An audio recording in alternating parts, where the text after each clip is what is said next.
መነኮሳቶቻችን ጭልፊት ሆነውብናል።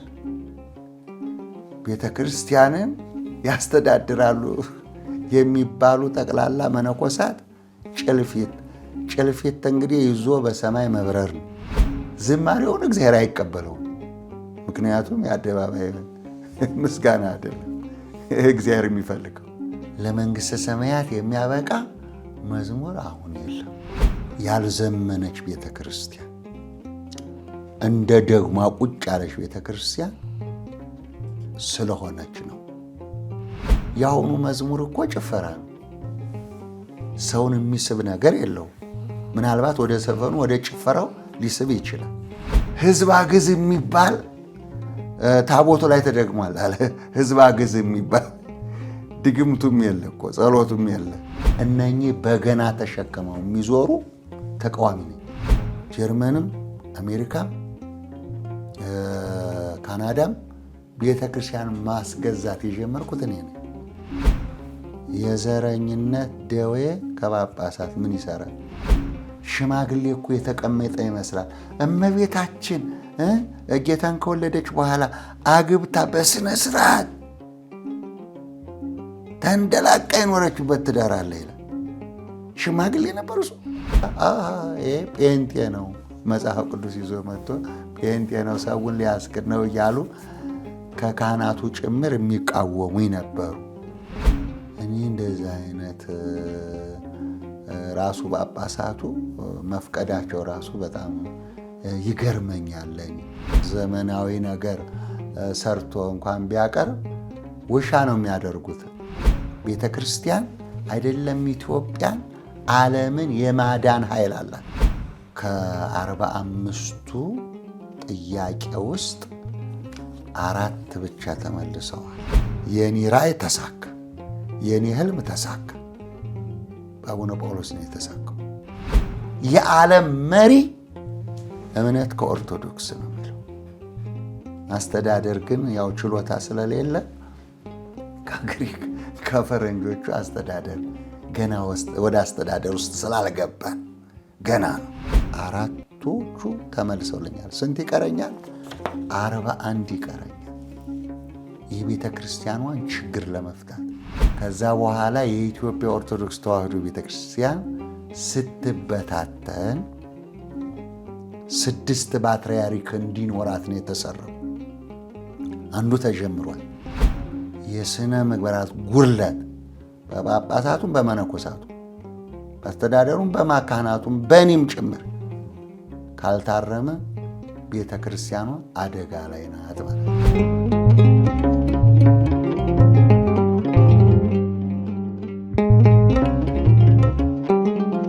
ሌላው 2014 ዓመተ ምህረት ላይ ያሳተሙት መጽሐፍ ላይ የሰርክ ጉባኤን እርስዎ እንዳስጀመሩት እዛ ላይ አይተናል።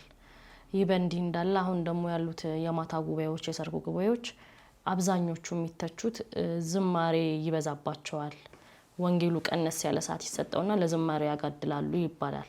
ይህ በእንዲህ እንዳለ አሁን ደግሞ ስለ ዝማሬ ማንሳታችን ካልቀረ የአላፋት ዝማሬም ደግሞ አብሮ ተያይዞ ከዚህ ጋር ይነሳል። የአላፋት ዝማሬን አይተዋል። አሁን የገናዋ ዜማ ላይ የነበረውን ድምቀት እና ይሄ አንዱ ተጽዕኖ ፈጥሯል። የሃይማኖታዊው የአምልኮ ስርዓቱ ላይ በጣም የተገዳደረው ነው የሚገኘው ይሄ ዝማሬ ነገር የሚሉ ሰዎች አሉ። በመጀመሪያ የአላፋት ዝማሬን እርስዎ እንዴት ተመለከቱት? ነገሩ ትክክል ነው ይላሉ ወይስ? በጣም ጥሩ ጥያቄ ነው። እንግዲህ ስለ ዝማሬ ከማንሳታችን በፊት ዝማሬው የት ይዘመራል ነው። ጌታችን መድኃኒታችን ኢየሱስ ክርስቶስ እንዲህ ይላል፣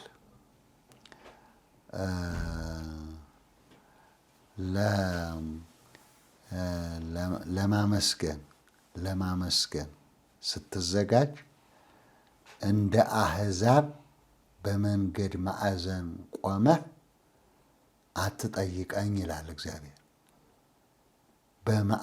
በመንገድ ማዕዘን ቆመህ አትጠይቀኝ። ይሄ የአሕዛብ ነው። የማቴዎስ ወንጌል 6 የተጻፈ ነው። አንተ ግን ልታመሰግነኝ፣ ልትጠራኝ፣ እኔም ልሰማ ከፈለክ ወደ እልፍኝህ ግባ፣ እልፍኝህንም ዝጋ፣ ፊትህንም ታጠብ። በስውር የሚያይ አባትህ በግልጥ ይከፍልሃል። የማመስገኛ ቦታዎች አሉ፣ የመጸለያ ቦታዎች አሉ። የኢትዮጵያ ኦርቶዶክስ ተዋሕዶ ቤተክርስቲያን በዚህ ሀብታም ናት፣ ችግር የለባትም። እና እኔ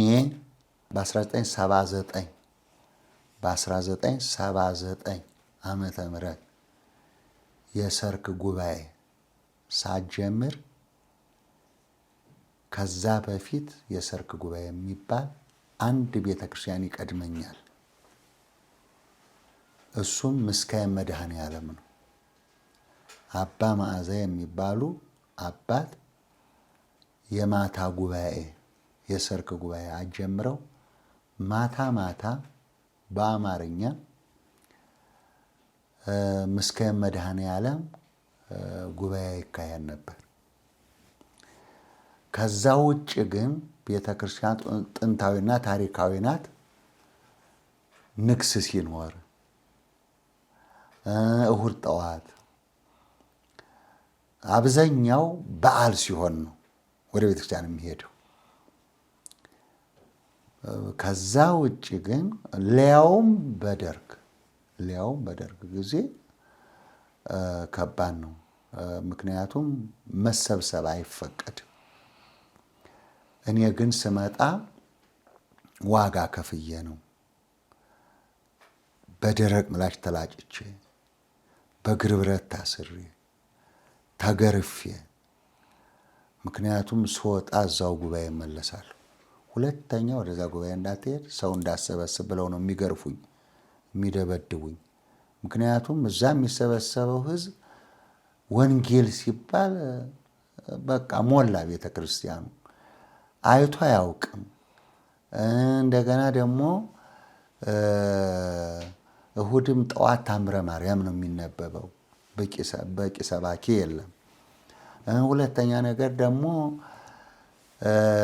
በበዓልም ቀን የበዓሉ ርዕስ ተሰጥቶ የሚሰማውም አይሰማውም ያው አንድ ላይ ሆኖ ጠላ ጠጥቶ እንጀራ በልቶ ይሄዳል ማለት ነው።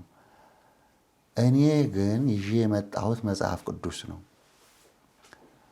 በቤተ ክርስቲያኑ ወንጌል ይባላል፣ በግዕዝ ወንጌል ይባላል። ስለዚህ እኔ መጽሐፍ ቅዱስ ብዬ ስመጣ ይሄ ጴንጤ ነው መጽሐፍ ቅዱስ ይዞ መጥቶ ጴንጤ ነው ሰውን ሊያስክድ ነው እያሉ ከካህናቱ ጭምር የሚቃወሙኝ ነበሩ። ሁለተኛ ነገር ደግሞ ወንጌል ማለት መጽሐፍ ቅዱስ እንደሆነ፣ መጽሐፍ ቅዱስ ወንጌል ማለት እንደሆነ ስለማይረዱ ነው። እኔ አማርኛ መጽሐፍ ቅዱስ ነው ይዤ የመጣሁት። እነሱ ያላቸው ደግሞ ቤተክርስቲያን ግዕዝ ነው። ቅዳሴው በግዕዝ ነው የሚነበበው፣ ወንጌሉ በግዕዝ ነው የሚሰበከው፣ በግዕዝ ነው። አንዳንድ ተርጓሚዎች ካሉ በአንዳንድ ቦታ ትርጉም ይተረጎማል ማለት ነው። እና ብቁ አልነበረም። ስለዚህ እኔ ያንን ጉባኤ ደብረ ብርሃን ስመሰርት፣ የሰርክ ጉባኤ ስመሰርት ደብረ ብርሃን ጥቅልል ቃለ። ከዛ ደግሞ ያኔ ወደ ደብረ ብርሃን ደርሶ ወደ ደብረ ብርሃን ሲያዝ እኔ ቀደም ብሎ ወደ አዲስ አበባ ገባው። ቀጨኔ መድኃኔዓለም ቀጨኔ ደብረ ሰላም መድኃኔዓለም ቤተክርስቲያን ጀመርኩ ማለት ነው። ከዛ ጥልቅልቅ ቃለ፣ ከላይም ከታች ቤታው ግቢው አልበቃ አለ። ግን አሁንም ዱላውና ስራቱ አልቀረም። ይሄ ሁሉ ሰው እንዴት ሰበሰብክ የሚል ነው። ኋላ መጨረሻም ከድብድቡ በጉባኤ ስለሰበሰብኩት እዛ ፍርድ ቤት ስቀርብም ፈቃድ አለ ሆይ እንዲህ ኦርቶዶክስ ፈቃድ አላት፣ እኔ ኦርቶዶክስ አገልጋይ ነኝ፣ የኛ አይደለም ብሏል። እዛ ደግሞ ቤተ ክህነት እየጠየቁ ለኛ የኛ አይደለም ብሏል ምናምን ብለው ነበረ። ኋላ ደግሞ መጨረሻ ላይ አንድ ዳኛ መከረኝ። ሄደህ ተፍትህ ሚኒስቴር እኮ ፈቃድ ማውጣት ትችላለህ ብሎ አንድ ሙስሊም ነው እዚህ ጊዮርጊስ ፊት ለፊት ዳኛ እሱ ቃል ነገረኝ። ከዛ መካነ ሕዙናን በጎ አድራጎት ማህበር ብዬ ደግሞ አወጣው ማለት ነው። ከፍትህ ሚኒስቴር አወጣው። ያንንም ይዤ ቤተክርስቲያኗንም ተጠግቼ በአጠቃላይ ቀጨኔ መድኃኔዓለም እና ውንጌት ጴጥሮስ ጳውሎስ እነ ዮሐንስ ወልደ ነጎድጓድ እነ አራዳ ጊዮርጊስ እነ 4 ኪሎ ቅድስት ሥላሴ እነ ቅድስተ ማርያም ሰው በሰው እየተጥለቀለቀው በእኔ ምክንያት ነው ማለት ነው። ከዛ በኋላ ብፁዕ ቅዱስ አቡነ ጳውሎስ ሲሾሙ እንዲህ ሰው እንደዚህ የሰርክ ጉባኤ የሚፈልግ ከሆነ የሰርክ ጸሎት የሚፈልግ ከሆነ ለምንድን ነው ቤተ ክርስቲያን የምትዘጋው? ስለዚህ ሙዳየ ምጽዋቱ ራሱ ሙዳየ ምጽዋት የሚገባው ሳይሆን ሙዳየ ምጽዋቱ ራሱ ተሸጦ ወንጌል ይሰበክ። ስለዚህ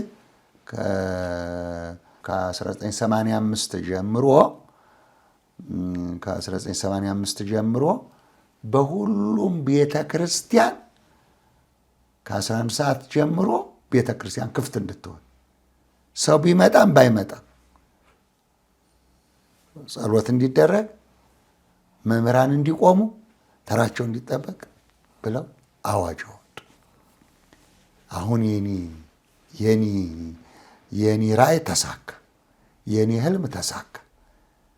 በአቡነ ጳውሎስ ነው የተሳካው። ታወጀ።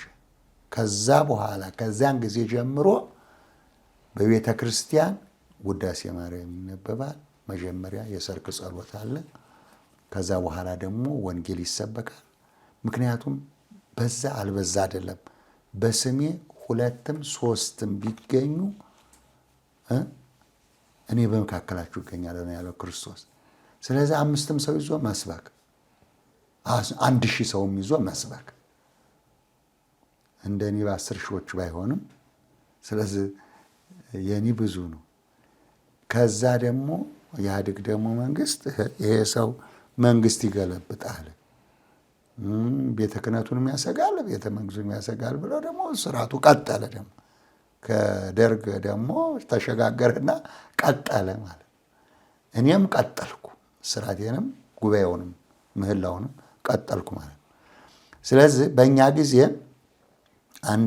አንደኛ ህዝቡ መንፈሱ ጠንካራ፣ ሙሉ ቀን አራዳ ጊዮርጊስ ምህላ ስናደርስ 12 ሰዓት ነው የምንጀምረው። ጠዋት እህል አይበላም፣ ጫማ አይደረግም። ጫማውን አውልቆ እህል ሳይበላ ሙሉ ቀን የምንጨርሰው ማታ 1 ሰዓት ነው። ጠዋት 12 ሰዓት የጀመር የምንጨርሰው ማታ 1 ሰዓት ነው። ሙሉ ቀን 4ቱ ወንጌል እየተነበበ ሙሉ ቀን ጾሞ ሲጸልይ ሲዘምር ወንጌል ሲማር ይውላል። 1 ሰዓት ሲሆን ማታ ቤቱ ሄዶ 1 ጥርኝ ሽምብራ በሶ ይቀምሳል። ጤነኛ ነው። ስለዚህ ያ ወንጌል እዚህ ብቻ አልቀር። ጀርመን ሀገር ሄድኩ፣ አሜሪካ ሀገር ሄድኩ፣ ፈረንሳይ፣ እንግሊዝ፣ አሜሪካ፣ ካናዳ፣ ጃማይካ ዞርኩ። በምዞርበት የሰርክ ጉባኤ ጀምሬ ነው የምመጣው። 1 ቀን አስተምሬ አልሄድም፣ አስቀጥዬ ነው የምመጣው።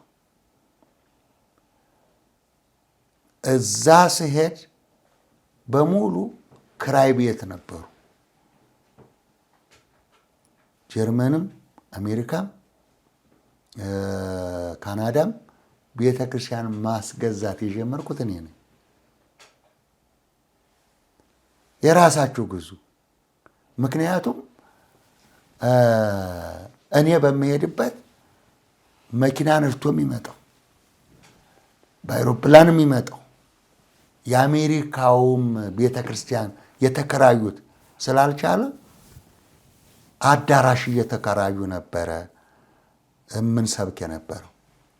ምክንያቱም ያከራዩቸው ለ4 ሰዓት ነው። ያቺ 4 ሰዓት ስትወጣ ሲያልቅ ይዘጋባቸዋል ቤተክርስቲያኑ። ስለዚህ ምን ያደርጉ? እኔ ደግሞ ማስተምረው ረጅም ነው፣ 2 ሰዓት 3 ሰዓት አስተምራለሁ። ረጅም ሰዓት ነው ማስተምረው። ስለዚህ ምን አደረጉ? በአንድ ላይ ሆነው እዛም በየስቴቱ 36 ስቴት ውስጥ ነው የዞርኩት። አዳራሽ ጠዋት ቤተክርስቲያን ደርስና ያቺ ስትዘጋ ወደ አዳራሽ እንሄዳለን። ከዛ በኋላ ከየቦታው ይመጣል። ለአዳራሽ የተሰበሰበውን ሰው ደግሞ አስተባብሬ ቤተክርስቲያን አስገዛለሁ የራሳችን እንዲኖር። እንደዚህ ስል በርካታ ቤተክርስቲያኖች ዓለም ላይ ተጥለቀለቁ። ያበዛቸው ደግሞ የብፁዕ ወቅዱስ አቡነ መርቆሪዎስ መሰደድ ነው። እዛም ሄጄ የጀመርኳቸው እሳቸው እዚህ ከባትርያርኩ ተሰደው ከኬንያ አድርገው እዛ ሀገር ሲሄዱ እዚህ ካኩማ ድረስ የሚባል ዛም ሄጃለሁ እኔ ስደተኞቹ ጋር ካኩማ ድረስ እና ዛም ቤተክርስቲያን ተሰርቷል።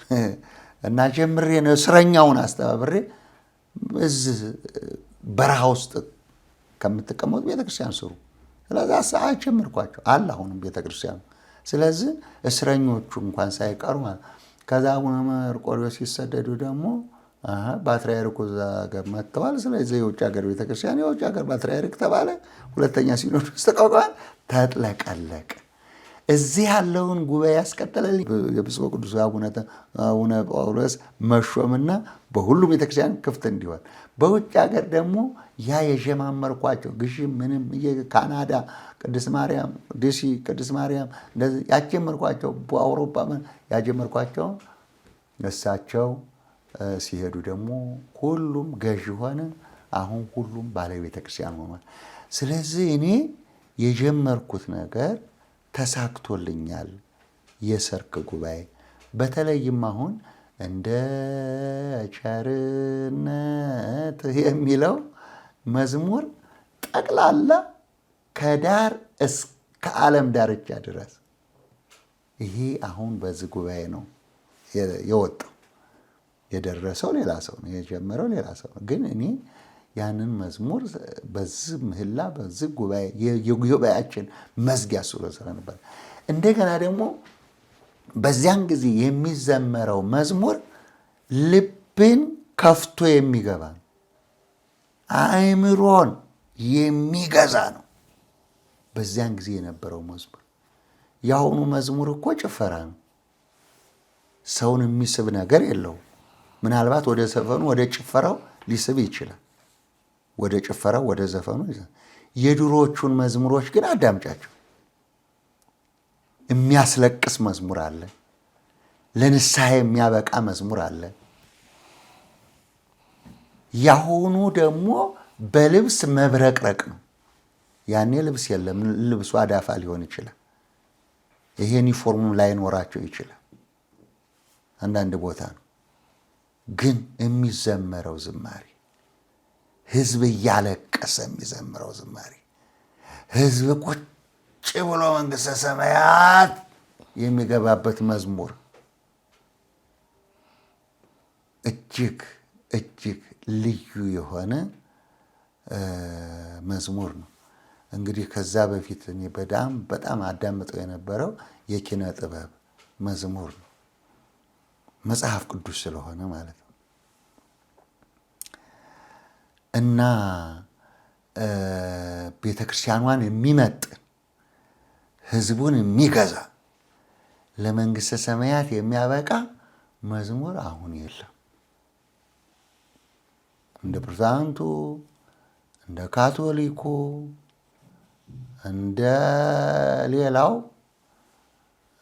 ህዝብን የማይለውጥ አእምሮን የማይገዛ ልብን የማይከፍት ዝም ብሎ መዝሙር እንትና ይሄ ማን ነው? ምህረት አብ እኮ መብራት እያበራ ይዘምር ነበር። እኛ አሁን የቸገረን መዝሙር አይደለም። እኛ አሁን የቸገረን መስቀል አደባባይ ተሰብስቦ መዝሙር። እሱማ መስቀል አደባባይ እኮ ደመራ አለ። ምን ችግር አለ? ይበቃናል። ደመራው ይበቃል። የአደባባይ ደመራ አለ። የአደባባይ ጥምቀት አለ። ስለዚህ በመላው ዓለም ጥምቀት አለ፣ በመላው ዓለም ደመራ አለ። ሌሎች የአደባባይ በዓሎች በየባህሉ ደግሞ አሉ። እኔ የምፈልገው ግን ትውልድን በኦርቶዶክስ ተዋሕዶ ቤተ ክርስቲያን ላይ መቅረጽ ከሕፃንነት ጀምሮ። አሁን እኔ ብዙ አብነት መምህር እቀጥራለሁ። ከሕፃንነታቸው ጀምሮ እንዲቀረጹ አደርጋለሁ።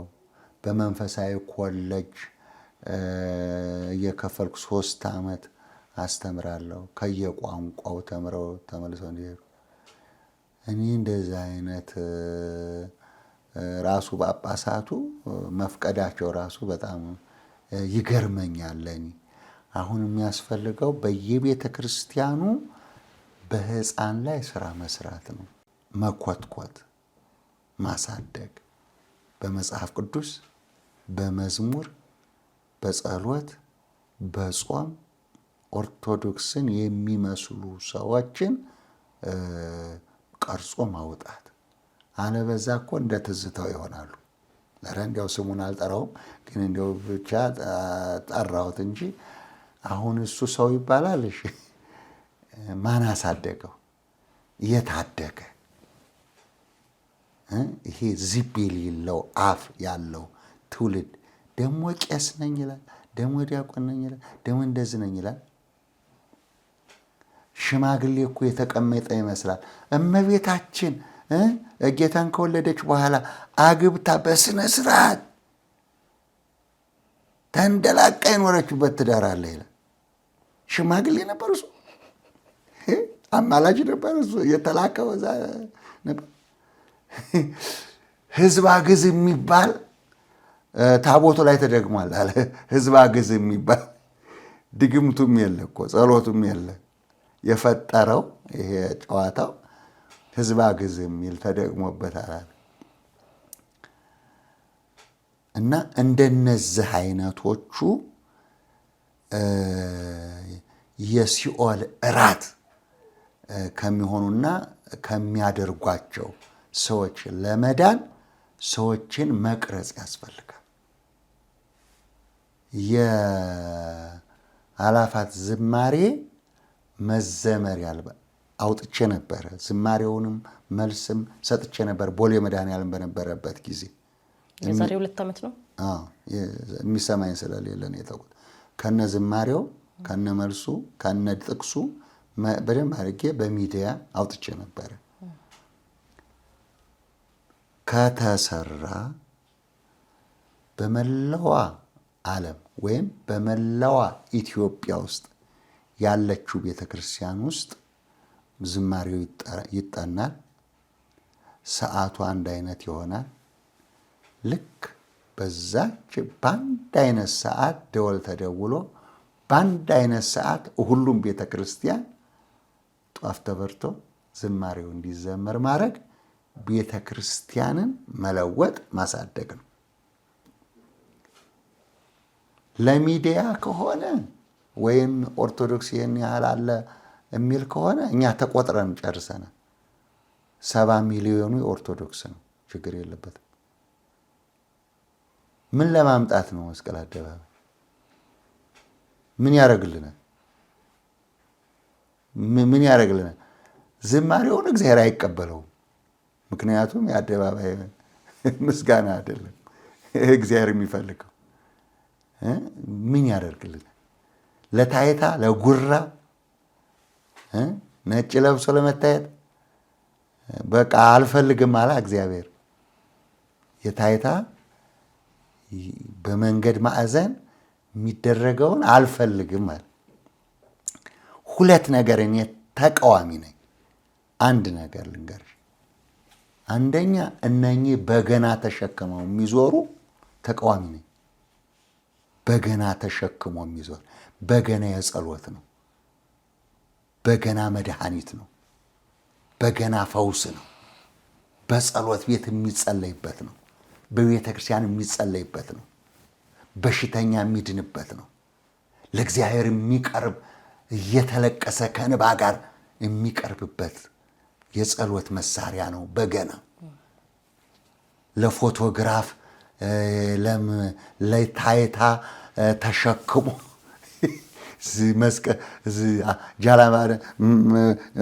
ምንድነው ጃልሜዳ ተሸክሞ ሲሉ አይታሻቸው። ተሸክሞ ለጥምቀት ተሸክሞ ምንድነው ይሄ?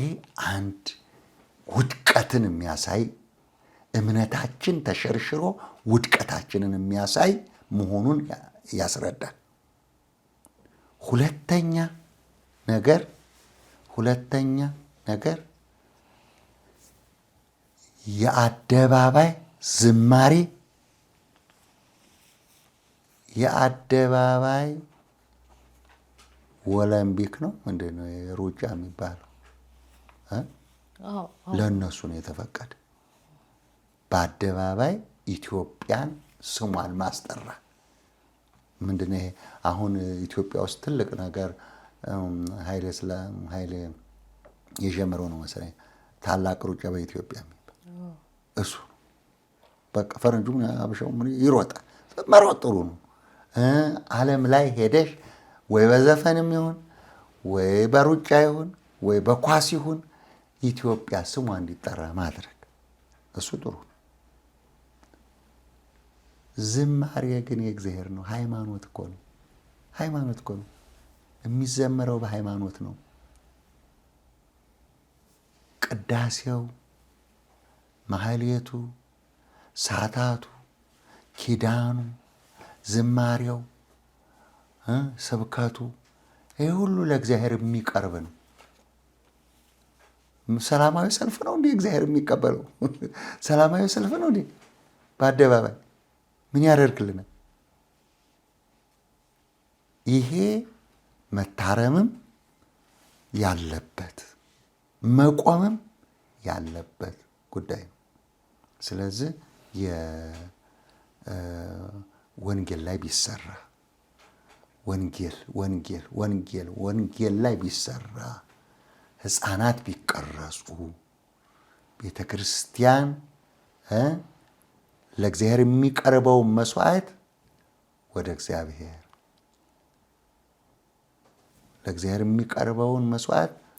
እግዚአብሔር አደባባይ ያለውን ለአደባባይ ብንተወው ጥሩ ነው ለማለት ፈልጌ። ስለዚህ ለቤተ ክርስቲያን ያላፋት ዝማሬ ጠቀሜታ የለውም እያሉ ነው? ምንም ጥቅም የለውም። ምን ያደርግልናል? እሺ ምን ቤተ ክርስቲያን ሰራ? ገዳም ሰራ? ድሃ በላ? የራበውን መገበ? ኑሮ ውድነት ቀነሰ?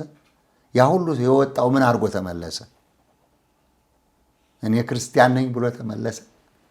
እሱማ ቢሆን እዛ እኔ ክርስቲያን ነኝ ቢል እንደዚህ ነጭ ለብሶ ተሰልፎ እዛ አርሲ የሚታረዱ ሰዎች ጋር በሄደ ነበር። እንደዚህ ነጭ ለብሶ 4 ኪሎ ሳይሆን ጋምቤላ በሄደ ነበር። ደቡብ ኦሞ በሄደ ነበር። ምክንያቱም እነሱን አይተው እነኛ አህዛብ ራቁታቸውን የሚሄዱ እምነት የሌላቸው ሰዎች ይህን አይተው እንዲመለሱ ለነሱ ነበር። ምን ያደርግልናል? ለቤተ ክርስቲያኗ ምንድነው የጠቀማት? እውቅና። ቤተ ክርስቲያኗ የታወቀች ናት። ኦርቶዶክስ የታወቀች ናት። እውቅና ያስፈልጋት። ትላንትም ታዋቂ ናት፣ ዛሬም ታዋቂ ናት፣ ነገም ታዋቂነቷ ይቀጥላል። ምንም ይሄ አያጠራጥርም። ማንም ዓለም ላይ ብትሄጂ እምነት ከኦርቶዶክስ ተማር ነው የሚባለው። አስተዳደር ከግሪክ፣ አስተዳደር ከፈረንጆቹ ተማር፣ እምነት ግን ከኦርቶዶክስ ተማር ነው የሚልሽ። ማንኛውም አማኝ ያልሆነ አማኝም የሆነ የዓለም መሪ እምነት ከኦርቶዶክስ ነው የሚለው። አስተዳደር ግን ያው ችሎታ ስለሌለ ከግሪክ ከፈረንጆቹ አስተዳደር ገና ወደ አስተዳደር ውስጥ ስላልገባን ገና ነው። አንድ ሳምንት ተሾሞ የሚወርድ ስነ ምግባር የጎደለው ባለስልጣን አያስፈልጋትም ኢትዮጵያ ኦርቶዶክስ ተዋሕዶ ቤተክርስቲያን። ይኸው ነው እናቴ። እሺ አሁን ስለ አስተዳደር ማንሳቶት ካልቀረ ከዚህ በፊት ለቤተ ክህነት ደብዳቤ አስገብተው እንደነበረ አጫውተውናል። በአስተዳደራዊ አሰራራቸው ምክንያት መሻሻል የሚገባቸውን በዚህ መልክ ብታረጉት በዚህ መልክ ብትሰሩት የሚል ሀሳብ አቅርበው ነበር። እርሶ ያቀረቡት ደብዳቤ ምን ደረሰ? ደብዳቤ ብቻ አይደለም መጽሐፍ አሳትም ያለው እሺ የቤተ ክርስቲያን ችግር በሚል እና ከዛ ውስጥ እንደነገርኩሽ ከዛ ውስጥ 4 ተመልሰውልኛል። 45 ነው ያቀረብኩት። 45 ጥያቄ በጽሁፍና በመጽሐፍ ጠቅላላ ለእያንዳንዱ ጳጳሳት ሰጥቼ በአስተዳደሩ ሰጥቼ ከ45ቱ ጥያቄ ውስጥ 4 ብቻ ተመልሰዋል። ምክንያቱም እሱም የተመለሰው ገፍቶ አግጦ ስለመጣ የቅዱስ ሲኖዶስ ስብሰባ መወሰን ስለነበረበት እኔ ትላንት ያልኩትን በራሳቸው ሲመጣባቸው ቁጭ ብለው ወሰኑ። 4ቶቹ ተመልሰውልኛል። ስንት ይቀረኛል? 41 ይቀረኛል። የቤተ ክርስቲያኗን ችግር ለመፍታት አሁን በቤተ ክርስቲያን ውስጥ 3 አብይ ችግሮች አሉ። የታወቁ አብይ ችግሮች አሉ። እኔም አንቺም ማንም የማይክደው ማለት ነው። አብይ 3 ችግሮች አሉ። አንደኛ ከዘመኑ ጋር አለመዘመን። አስተዳደር ዶግማ አይደለም፣ ሃይማኖት ነው ዶግማ። ሃይማኖታችን ሳይነካ አስተዳደሩን ግን ማዘመን ይቻላል። ከዘመኑ ጋር ያልዘመነ ኋላ ቀር አስተዳደር አንዱ እንቅፋት ነው። ሁለተኛው መነኮሳቶቻችን ጭልፊት ሆነውብናል። ቤተ ክርስቲያንን ያስተዳድራሉ የሚባሉ ጠቅላላ መነኮሳት ጭልፊት እንግዲህ ይዞ በሰማይ መብረር ነው። አሁንም መነኮሳቱ ሲሾም ያልበላ የሚባል ተረት አለ። ስለዚህ ሁሉ በየትኛውም መስሪያ ቤት በየትኛውም አስተዳደር ጋር ሲኬድ ጭልፊት መጨለፍ፣ መውሰድ፣ ህዝብ ማስለቀስ፣ ቤተክርስቲያን ማራቆት። ይሄ ሁለተኛው ከጭልፊትነት ወደ ሰውነት መምጣት። ስነ ምግባር የሚባለው ነገር የስነ ምግባራት ጉድለት በጳጳሳቱም በመነኮሳቱም በአስተዳደሩም በማካህናቱም በእኔም ጭምር ካልታረመ ቤተ ክርስቲያኗ አደጋ ላይ ናት ማለት ነው። 3ኛ የዘረኝነት ደዌ ይዟታል። ፈዋሽ አታለች። የዘረኝነት ደዌ ከጳጳሳት ምን ይሰራል? ከመነኮሳት ምን ይሰራል? አገር የሌለው መነኩሴ፣ አገር የሌለው ጳጳስ፣ ቤት ንብረት የሌለው ጳጳስ መነኩሴ የዘረኝነት ደዌ ምን ያደርግለታል? በሀገረ ስብከት ዘረኝነት፣ በጠቅላይ ቤተ ክህነት ዘረኝነት፣ በየቤተ ክርስቲያኑ ዘረኝነት፣ በእያንዳንዱ ጓዳ ዘረኝነት። በዚህ በቃ ጎንደር ነህ፣ ሸዋ ነህ፣ ጋምቤላ ነህ፣ ሀዲያ ነህ፣ ከምባታ ነህ፣ የት ነህ፣ ማነህ፣ የት መጣህ፣ ምን ይዘሃል የሚባል ነገር በአጠቃላይ ካልቀረ አደጋ ላይ ናት። ይቺ 3 ነገር ቤተክርስቲያኑን አደጋ ላይ ጥለዋለች ማለት ነው። እነኚህ የቤተክርስቲያን አደጋዎች ናቸው። ይሄ ከተለወጠ ደግሞ ቤተክርስቲያን አይደለም ኢትዮጵያን፣ ዓለምን የማዳን ኃይል አላት። ዓለምን የማዳን ኃይል አላት ኢትዮጵያ። ጸሎቷ ውክፍ ነው። ስለዚህ ያበላሸብን ይሄ ነው እንጂ ይሄ የኢትዮጵያ ኦርቶዶክስ ተዋሕዶ ቤተክርስቲያን በትክክል ባትከፋፈል በዘረኝነት በቋንቋ ባትለያይ፣ ቂም ባትይዝ፣ አኩራፊ ባይበዛ፣ ባይሰርቅ ባትሰርቅ፣ እንደዚህ ባታረግ ኢትዮጵያን አይደለም ዓለምን የማዳን ኃይል በእጇ ነው። ጥይት ሳይጮህ ድንጋይ ሳይወረወር በእጇ ነው። አሁን እኔ የማለቅሰው እባክህ እግዚአብሔር ሆይ በስነ ምግባር ምታቸው፣ አስተዳደራችንን ከዘመኑ ጋር እንዲሄድ አድርግልን። እነዚህን ጭልፊቶች እባክህ ሰብስባቸው፣ ወደ የገዳማቱ ሰብስብና ለንስሐ አብቃቸው እያልኩ ይኸው እጸልያለሁ። ቢሰማኝ እግዚአብሔር ይኸው ነው ጸሎቴ። እሺ፣ አሁን ስለ ቤተ ክርስቲያኑ የአስተዳደር ሁኔታ ማንሳታችን ካልቀረ ስለ ሕግ ክፍሉ እናንሳ። ከትንሽ ጊዜ ወዲህ በጣም የሚስተዋውሉ ነገሮች አሉ። በየቲክቶኩ በየዩቲዩቡ ላይ ስራዬ ብለው ቃል በቃል የኦርቶዶክስ ቤተ ክርስቲያንን ለማጥቃት ካህናቶቿ ላይ፣ ምእመኗ ላይ እንዲሁም ደግሞ ዶግማና ቀኖኗ ላይ ስድብን ማለት በምንችልበት ሁኔታ የሚናገሩ ሰዎች አሉ። ጥቃት የሚፈጽሙባት ማለት እንችላለን። በጠቅላላ የሚያደርጉ ሰዎች አሉና እንደዚህ በሚሆንበት ሰዓት ቤተክርስቲያኑ የህግ ክፍል አላት። ለምንድን ነው በተጻፈው መሰረት መብቷን የማታስጠብቀው፣ ራሷንም ምእመኗንም የማትጠብቀው? እሱን ነው ያልኩት። ያልዘመነች ቤተክርስቲያን እንደ ደግማ ቁጭ ያለች ቤተክርስቲያን ስለሆነች ነው። ብዘምን ኖሮ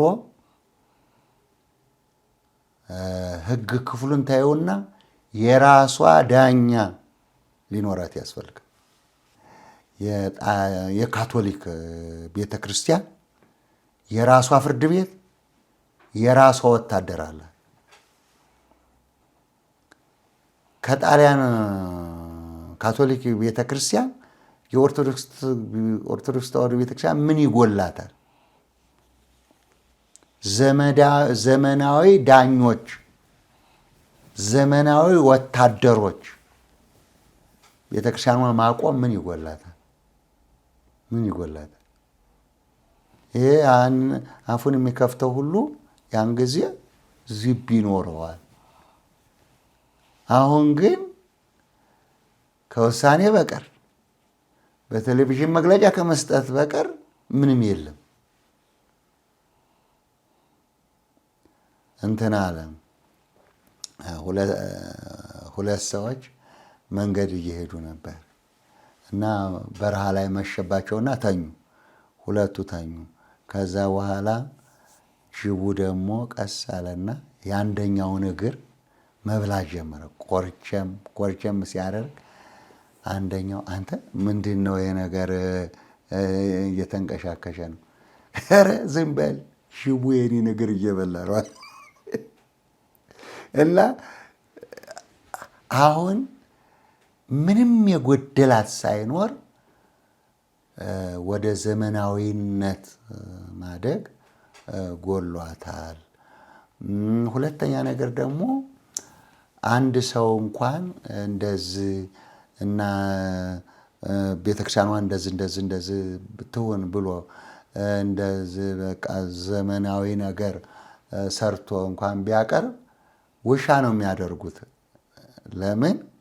እስቲ እንከተለው፣ እስቲ ሀሳቡን እንቀበል፣ እስቲ እንወያይበት።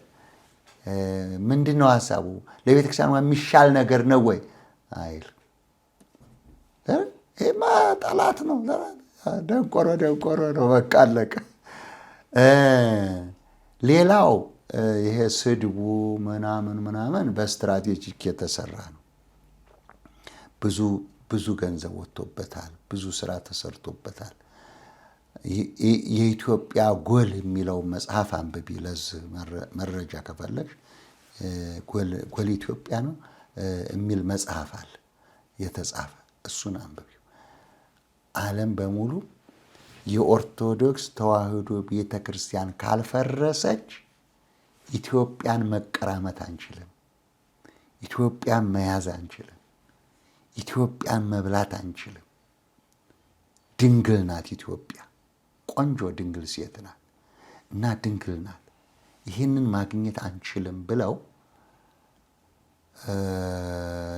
የሰይጣን ጎል የሚባል መጽሐፍ ላይ ሰርተው አስቀምጠውታል። ማዳከም፣ ህዝቦቿን መበታተን፣ ሃይማኖቷን እንደዚህ መዘርጠን፣ እንደዚህ ተወብለው ሰርተው ከዛ በኋላ የኢትዮጵያ ኦርቶዶክስ ተዋሕዶ ቤተክርስቲያን ስትበታተን 6 ፓትርያርክ እንዲኖራት ነው የተሰራው። አንዱ ተጀምሯል። እዛ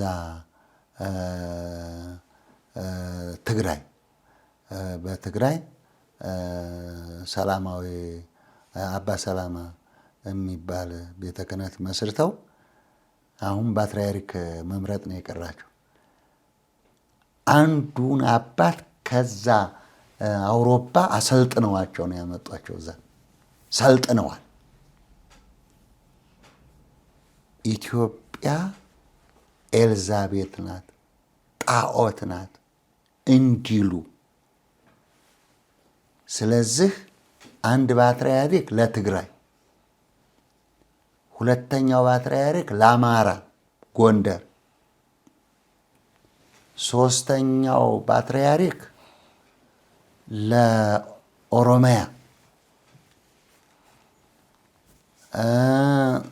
አራተኛው ፓትርያርክ ለሶማሌ፣ አምስተኛው ፓትርያርክ ለአፋር ሰርተው ጨርሰው የኦርቶዶክስን ቤተክርስቲያን 5 ቦታ ከፋፍለው አንድነቷን አጥፍተው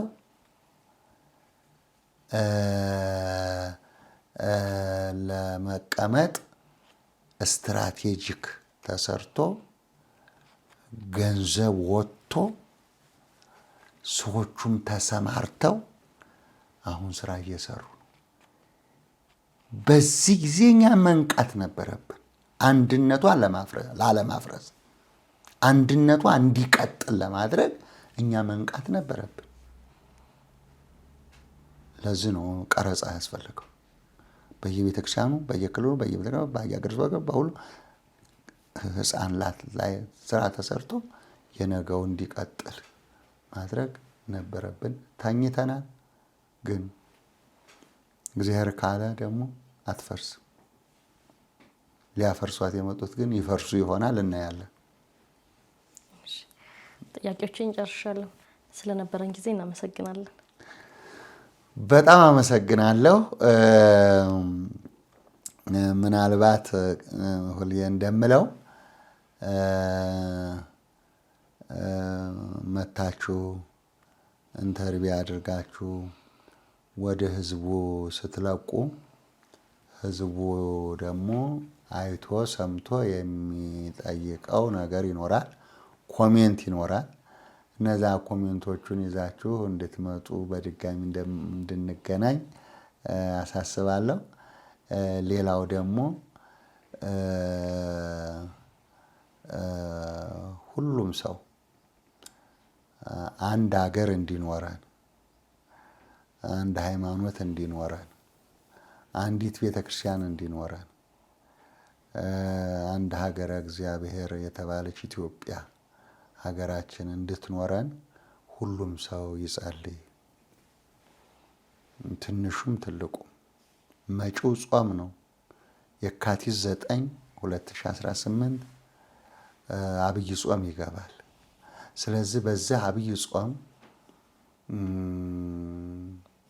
እየጾም እየሰገን የተጣላን እየታረቅን የተጣላውንም እያስታረቅን ስምዐና አምላክን በጠዋት በኪዳን በማታ የሰርክ ጸሎት በቀን 2 በየቤተ ክርስቲያኑ እየተሰበሰብን እንድናለቅስ መልእክቴን አድርሱልኝ። በጣም አመሰግናለሁ። እግዚአብሔር ይስጥልኝ።